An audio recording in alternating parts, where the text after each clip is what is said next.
আসসালামু আলাইকুম রহমতুল্লাহি বারাকাতু। সবাইকে শুভেচ্ছা জানিয়ে শুরু করছি আমার আজকের এপিসোড। আমার আজকের বিষয় হচ্ছে গিয়ে, ফেসবুকে দেখতেছি অনেক মানুষ বলতেছে বাঁধ নির্মাণ করতে। ভারত বাঁধ নির্মাণ করে পানি আটকিয়ে রাখে, বর্ষাকালে সেগুলো পানি বেশি হয়ে গেলে ছেড়ে দেয়। আর ওই সময় বাংলাদেশেও পানি থাকে, সেজন্য অতিরিক্ত পানি যখন আসে তখন আমাদের দেশে বন্যা দেখা দেয়। তো সেজন্য অনেকে বলতেছে একটা বাঁধ নির্মাণ করতে। তো আসলে কি বাঁধ নির্মাণ করাই সমাধান? আমার মতে বাঁধ নির্মাণ করা কোনো সমাধান নয়।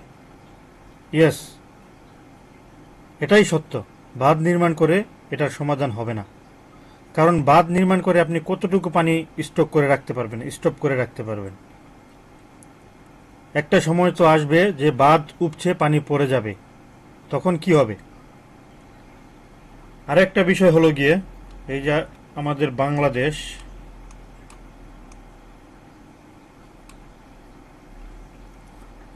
তো আগে আমাদেরকে দেখতে হবে বাংলাদেশের কোথায় কোথা দিয়ে ভারত থেকে পানি আসে। আমরা যদি ম্যাপটাকে দেখি ভালো করে, দেখুন এই হচ্ছে গিয়ে একটা রাস্তা, এখান দিয়ে যমুনা ব্রিজ, এই যমুনা নদী, পদ্মা নদী এইদিকে। তো এই দিক দিয়ে একটা বাঁধ আছে ভারতে, এই দিক দিয়েও একটা বাঁধ আছে ভারতে।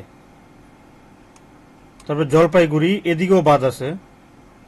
মোট কথা বাংলাদেশে যতগুলো নদী ঢুকেছে তার প্রত্যেকটাতে ভারত ইচ্ছাকৃতভাবে বাদ দিয়ে রেখেছে।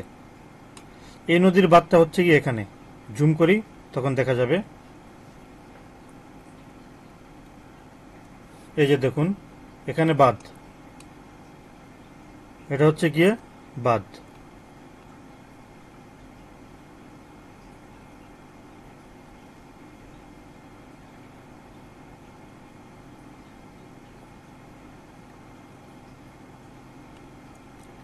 এখানে বাঁধ রয়েছে, তারপরে এই যে এখানে বাঁধ রয়েছে।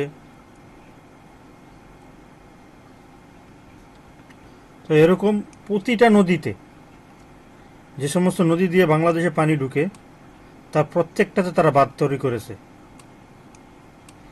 তারপরে হচ্ছে গিয়ে পদ্মা নদী, এটার বাঁধ হচ্ছে গিয়ে, এই হচ্ছে বাংলাদেশের সীমানা, এটার বাঁধ হচ্ছে গিয়ে এদিকে,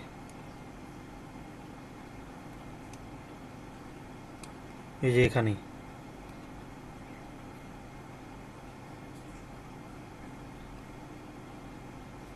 ঠিক আছে, এটা বাঁধ, ফারাক্কা ব্যারেজ। তো আমি যে বললাম কেন বাঁধ নির্মাণই সঠিক সমাধান নয়, তার সবচেয়ে বড় প্রমাণ হচ্ছে গিয়ে, সাপোজ আমরা, অনেকে বলতেছে ফারাক্কা বাঁধের অপোজিটে একটা বাঁধ নির্মাণ করতে বাংলাদেশ সীমান্তে। বাংলাদেশ সীমান্ত এখানে, তো এখানে যদি আমরা বাঁধ নির্মাণ করি তাহলে পানিটা যাবে কোথায়? সাপোজ আমরা যদি এখানে বাঁধ নির্মাণ করি, অথবা এদিকেই, অনেকে বলতেছে এদিকে বাঁধ নির্মাণ করতে, এদিকে বাঁধ নির্মাণ করলে, অথবা যদি এদিকে বাঁধ নির্মাণ করা হয় তাহলে এইদিকে প্লাবিত হবে, এদিকে সব এলাকা প্লাবিত হয়ে যাবে। তার মানে কি হচ্ছে, কি দাঁড়াচ্ছে বিষয়টা, বাংলাদেশে প্লাবিত হচ্ছে, হ্যাঁ, সাথে ইন্ডিয়াও প্লাবিত হবে। এখানে বাঁধ নির্মাণ করলে এই দিকে প্লাবিত হবে, এই দিকটা ডুবে যাবে। তো এই দিকটা যদি ডুবে যায় তাহলে ভারত ডুববে, কিন্তু বাংলাদেশও ডুববে। কেন ডুববে? কারণ বাংলাদেশ সীমানা, সাপোজ এই দিকে যদি আমরা বাঁধ নির্মাণ করি তাহলে পানি তো এই দিকে পুরোই ভরে যাবে, তাই না? এদিকে পুরোই পানি ভরে যাবে, তাহলে পানিগুলো যাবে কোথায়? সে তার রাস্তা কিন্তু ঠিকই বের করে নেবে, পানি তার রাস্তা ঠিকই বের করে নেবে। তো এদিকে প্লাবিত হবে, এদিকে প্লাবিত হলে, এদিক যখন প্লাবিত হবে সেই পানি অটোমেটিকই বাংলাদেশের মধ্যেই আসবে, কারণ বাংলাদেশ হচ্ছে নিচু। দেখুন এদিকে প্রত্যেকটা নদী কিন্তু কেন্দ্র বাংলাদেশের মিডলে চলে আসছে। দেখুন এই নদীগুলো কিন্তু বাংলাদেশের মিডলে চলে আসছে, এখান থেকে নদীগুলো এগুলো কিন্তু মিডলে চলে আসছে। কারণ হচ্ছে গিয়ে এইদিকে যতটুকু উঁচু জায়গা, এদিকে তত উঁচু নয়, এদিকে অনেক নিচু। এই জায়গা থেকে এই জায়গা অনেক নিচু, সেজন্য আমরা যদি এইদিকে বাঁধ নির্মাণ করি তাহলে পানিগুলো এদিকে ভরবে, যখন উপচে পড়বে তখন এইদিকে প্লাবিত হবে। এদিকে প্লাবিত হয়ে কি হবে, এদিক দিয়ে ঘুরে আসবে, মানে ভারত দিয়ে ঘুরে এসে তারপরে আমাদের বাংলাদেশে ঢুকবে। তো এটা কোনো সমাধানের পথ নয়। সমাধানের পথ কি আমি বলছি। সমাধানের পথ, আমাদের বাংলাদেশে যে পানি উন্নয়ন বোর্ড আছে, পানি উন্নয়ন বোর্ডকে আরো শক্তিশালী করতে হবে। কিভাবে আমরা আরো শক্তিশালী করতে পারি? পানি উন্নয়ন বোর্ডের কাজের জন্য, নদী খননের জন্য যাবতীয় যত ধরনের যন্ত্রপাতি, মেশিনারিজ দরকার, সাপোজ বোলডোজার, এসকেভাইটার, নদী খননের যে সমস্ত তার নাম কি, ড্রেজার, এই ধরনের যত মেশিনারিজ আছে মিনিমাম 500 থেকে 800 মেশিনারিজ কিনতে হবে আমাদের। এবং এই পানি উন্নয়ন বোর্ডে কমপক্ষে হলেও 1000-এর উপরে লোক নিয়োগ করতে হবে। এই লোকগুলোর কাজ হবে এই মেশিনারিজ অপারেটর হিসেবে কাজ করা। তারা মেশিনারিজ অপারেটর করবে এবং এদের মধ্যে থেকে মেশিনারিজ যদি নষ্ট হয় তারাই ঠিক করবে, যাতে করে পানি উন্নয়ন বোর্ডের কোনো ধরনের মেশিনারিজ বাইরে থেকে ঠিক করতে না হয়। মানে নিজেদের, আমরা তাদের তো বেতন দিয়ে রাখবো, তাই না? গভর্নমেন্ট তাদেরকে বেতন দিয়ে রাখবে, তাই এই পানি উন্নয়ন বোর্ডের কোনো কাজ যাতে টাকা বাইরে দিয়ে করতে না হয়। সাপোজ নদী যদি খনন করতে হয়, এখন কি করতে হয়, কিছু বোলডোজার, কিছু এসকেভাইটার বাইরে থেকে ভাড়া এনে কাজ চালাতে হয়। তো এই ভাড়া আনার কাজটাই বন্ধ করে দিতে হবে সম্পূর্ণভাবে। কোনো কিছু ভাড়া আনা যাবে না, কারণ ভাড়া আনতে গেলে এতে খরচ বেশি। কিন্তু যদি পানি উন্নয়ন বোর্ডের অধীনে যদি এই 1000 কর্মচারী থাকে, এর মধ্যে থাকবে টেকনিশিয়ান, এর মধ্যে ইঞ্জিনিয়ার থাকবে, এর মধ্যে অপারেটর থাকবে, মেশিন অপারেটর থাকবে, এরা সবকিছু দেখাশোনা করবে, মেশিনারিজগুলো নষ্ট হলে ঠিক করবে, এবং যেখানে যেখানে নদী খননের দরকার হবে সেখানে সেখানে তারা গিয়ে ইনস্ট্যান্ট নদী খনন করবে। এটাই হচ্ছে গিয়ে দীর্ঘমেয়াদী এবং পার্মানেন্ট সলিউশন। তো আমি যদি আপনাদেরকে নদীগুলোকে দেখাই, দেখুন নদীগুলোর কি অবস্থা হয়েছে। এই নদীগুলোতে যদি অনবরত পানি প্রবাহ থাকতো, এই যে ব্যারেজের এখান থেকে দেখাই, এই যে দেখুন এখানে কিন্তু বাঁধের এই পাশে কিন্তু পানিতে ভরপুর নদী, ঠিক আছে। তারপরও এইদিকেও চর পড়ে গেছে, কারণ পানি কম আসে আগে যে পরিমাণ পানি আসতো তার চেয়ে এখন কম অনেক পানি আসে, তাই এদিকেও চর পড়ে গেছে। কিন্তু এদিকের তুলনায় এদিকে চরগুলো বেশি পড়েছে, কারণ ওইদিকে পানির একটা প্রবাহ আছে, সেজন্য চর বেশি একটা পড়েনি, কারণ পানি এখানে এসে জমা হলে এদিক দিয়ে আবার চলে যায়। আরেকটা বিষয় হলো গিয়ে এদিকে বাঁধ বন্ধ থাকায়, পানির প্রবাহ কম থাকায়, যে পানির সাথে যে মাটি চলে আসে ভারত থেকে, সেগুলো কিন্তু এই বাঁধের এই পাশে এসে জমা হতে থাকে ধীরে ধীরে। পানির গতি কম থাকায় সেই মাটিগুলো ধীরে ধীরে নিচে পড়ে তলানিতে জমা হতে থাকে। জমা হতে হতে একসময় এরকম চরের দেখা মিলে, চরে পরিণত হয়। তো এভাবেই চরের সৃষ্টি হয়। তো এই চরগুলো কিন্তু হিসাবে নদীগুলোকে মেরে ফেলে। তো আমাদের যে কাজ আমাদেরকে করতে হবে, আমাদের সীমানার মধ্যে দেখুন নদীগুলোর কি অবস্থা। এই যে এখানে বাংলাদেশ সীমানার মধ্যে দেখুন নদী কতটুকু ছোট হয়ে গেছে। তো এই যে পানি উন্নয়ন বোর্ডের লোকবল নিয়োগ দেওয়া হবে, তাদের কাজ হবে এই নদীগুলোকে খনন করা। এই নদীগুলোকে খনন করতে হবে। এই নদীগুলোকে কমপক্ষে, সাপোজ আমি এখান থেকে ওফ, এখান থেকে তো আর আমি মাপতে পারবো না। গুগল আর্থে গেলে আমি মাপতে পারতাম। আচ্ছা ঠিক আছে, আমি গুগল আর্থে যাই, সেখান থেকে দেখাই।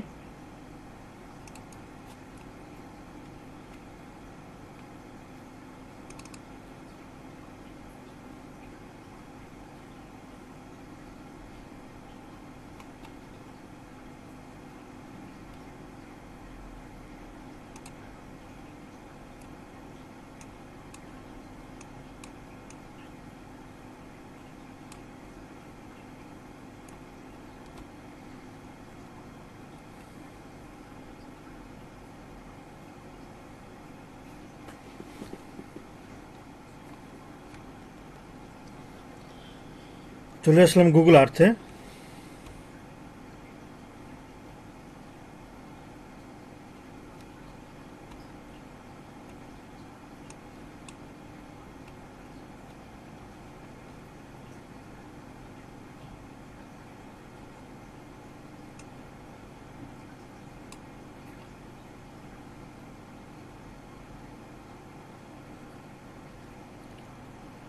তো এখন দেখি ম্যাপে এই নদীটার এখন সাইজ কতটুকু আছে।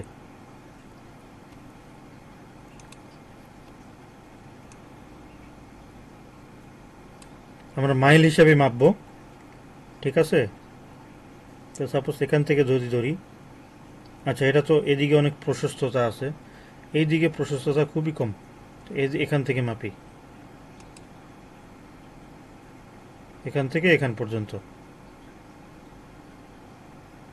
দেখুন মাত্র কতটুকু, 0.42 মাইল। এইটা হচ্ছে কি এখন নদীর সাইজ। আর এখানেই মোটামুটি নদীর গভীরতা বিদ্যমান, গভীরতা রয়েছে। তো আমাদেরকে কি করতে হবে, এই এই নদীর এই সাইজটাকে, প্রশস্ততাকে আমাদেরকে আরো বৃদ্ধি করতে হবে। সাপোজ আমরা যদি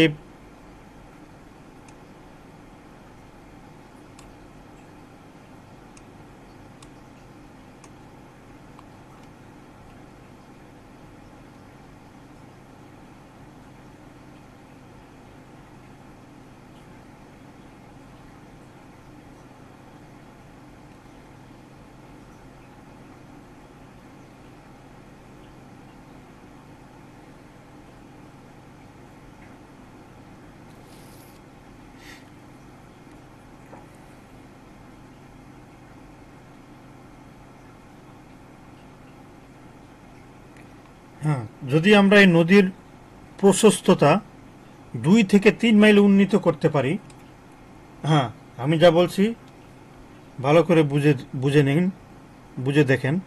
আমরা যদি এই নদীর প্রশস্ততা 2 থেকে 3 মাইল বৃদ্ধি করতে পারি, 2 থেকে 3 মাইল যদি বৃদ্ধি করি, তাহলে আমাদের নদীর প্রশস্ততা আসবে এখান থেকে এদিকে পর্যন্ত। একটু মেপে দেখি,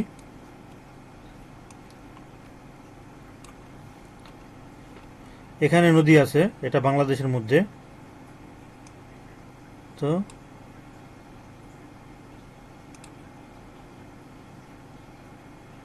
2.73।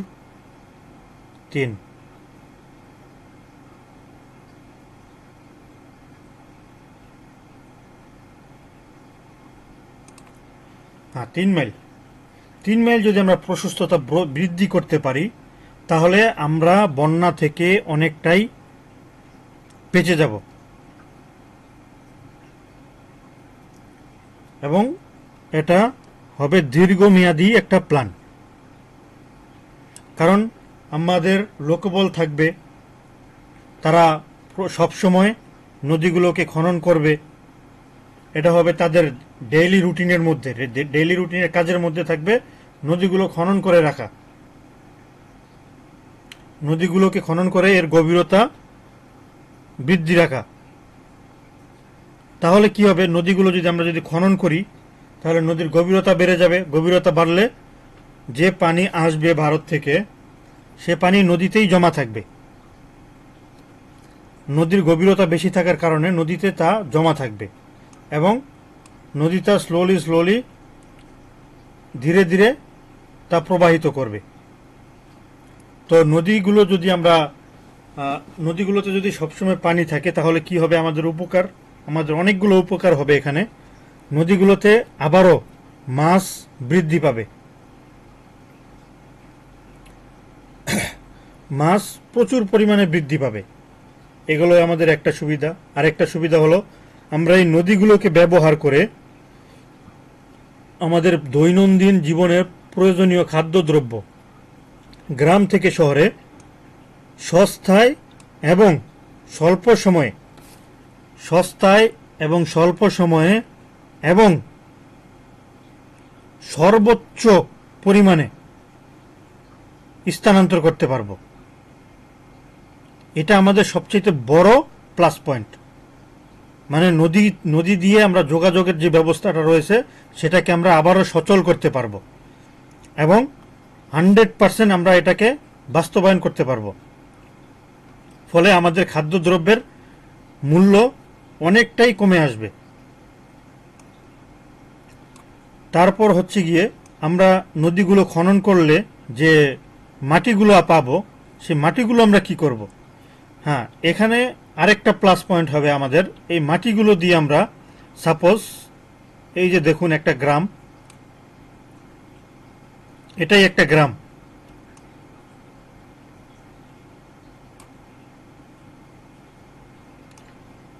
এটা ভারতের মধ্যে। আচ্ছা যাক, ওই দিক থেকে ভিতরের দিকে আসি।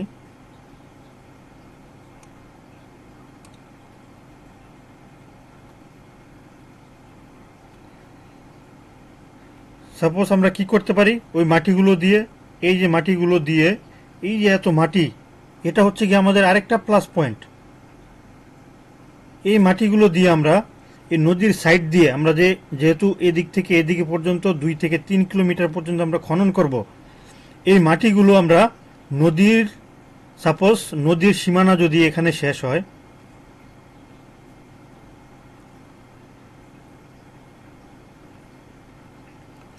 এই যে একটা রাস্তা বানানো হয়েছে, এই যে দেখুন, এই যে রোড বানানো হয়েছে, এরকম ভাবে নদীর সাপোজ এখানে শেষ হলো, তো এখান থেকে একটু দূরে বলতে এই 20 গজ, 30 গজ অথবা 50 গজ দূরে, নদী থেকে একটু দূরে আমরা বাঁধ নির্মাণ করব। এই বাঁধগুলো নির্মাণ করে আমরা প্রতিটা গ্রামকে বন্যার হাত থেকে রক্ষা করার জন্য বাঁধ নির্মাণ করতে পারি।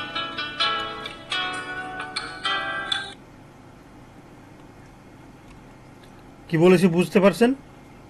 তো এটাই হচ্ছে গিয়ে আমাদের সবচেয়ে বড় প্ল্যান। এই বাঁধগুলো তৈরি করতে হবে অনেক প্রশস্ত করে এবং অনেক উঁচু করে, যাতে করে নদীর পানি যে পরিমাণে থাকে, মানে যে লেভেলে থাকে, এই লেভেলেরও অন্তত 10 ফুট উপরেও যদি ওঠে তাহলেও যাতে কোনো একটা গ্রাম প্লাবিত না হয়।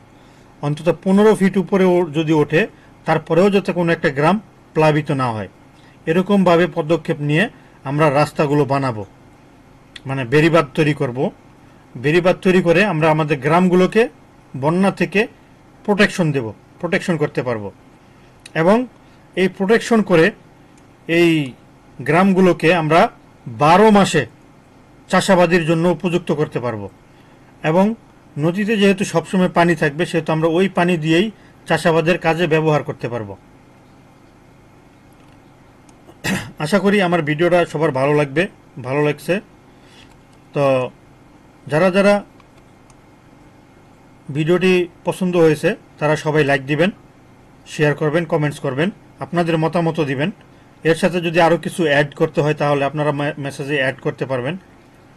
এবং আমরা আশা করব বাংলাদেশ সরকার এই প্ল্যান মোতাবেক কাজ করবে। এবং শুধু তাই নয়, আমার একটু ফোন আসতেছে। আজকের জন্য ভিডিও এখানেই সমাপ্ত করি। নেক্সটে আমরা আবার আলোচনা করব এই বিষয়ে। সবাইকে ভিডিও দেখার জন্য ধন্যবাদ।